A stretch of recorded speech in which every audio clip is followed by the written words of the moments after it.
Alors, méthode, étudier le signe d'un polynôme de degré 3. Donc, dans cet exemple, nous allons étudier le signe de cette fonction f, qui est un polynôme de degré 3 mis sous forme factorisée. Étudier le signe, cela signifie savoir pour quelle valeur de x il est positif et pour quelle valeur de x il est négatif. Donc, si on regarde d'un petit peu plus près, on a 4 facteurs dans ce produit. Le premier facteur, c'est 2. Il est positif, donc il n'aura pas d'influence sur le signe du polynôme.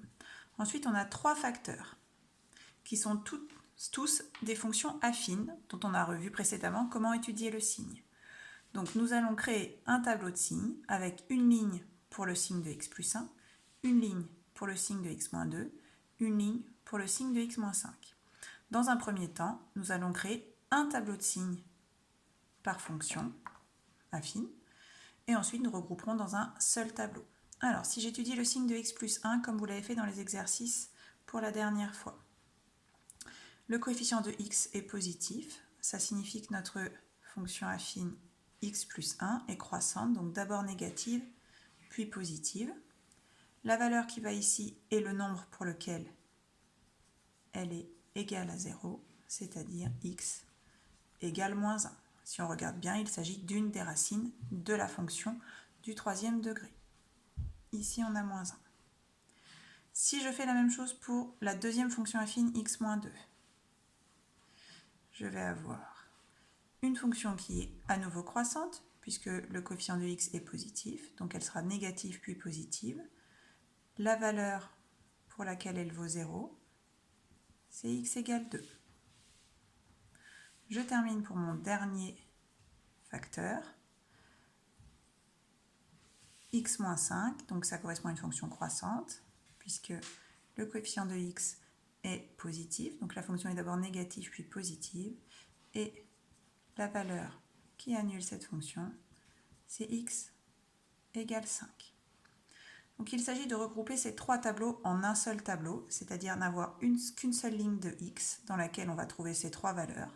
Alors ici, elles sont dans le bon ordre, puisque moins 1 est la plus petite, 2 est la valeur intermédiaire et 5 est la plus grande.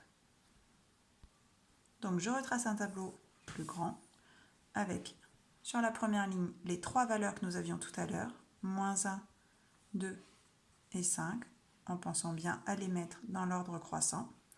Ensuite, on va faire une ligne pour chaque terme, pour chaque facteur, pardon, x plus 2, x plus 1, x moins 2, x moins 5. Alors, x plus 1 s'annulait en moins 1, x moins 2 s'annulait en 2, x moins 5 s'annulait en 5. On poursuit les traits partout, même si on n'inscrit que des zéros à cet endroit-là. Avant 0, x plus 1 était négative, partout après c'était positif. X moins 2 était négative avant 2, après elle était positive. Et enfin, x moins 5 était négative jusqu'à 5, puis positive. Il me reste une dernière ligne dans le tableau pour le signe de f de x. Donc là, il va suffire de regarder les trois signes que nous avons écrits par colonne. Donc ici, on a trois nombres négatifs. Quand on fait le produit de trois valeurs négatives, on obtient un résultat négatif. Ici, j'ai un positif et deux négatifs, donc je vais avoir un résultat positif. Ici, positif par négatif, ça fait négatif. Et 3 positifs. Lorsqu'on les multiplie, ça fait positif. Ici, on indique les 3 zéros, puisqu'on a un 0 sur cette colonne, un 0 sur celle-ci, un 0 sur celle-ci. Cela signifie que notre fonction f de x est négative si on choisit un x entre moins l'infini et moins 1. Si on choisit un x entre moins 1 et 2, elle est positive. Si on choisit un x entre 2 et 5, elle est négative. Et si on choisit un x entre 5 et plus l'infini, elle est positive. Vous pouvez vérifier sur le graphique que vous avez dû coller dans vos cahiers de leçons que ça correspond bien à la courbe représentative.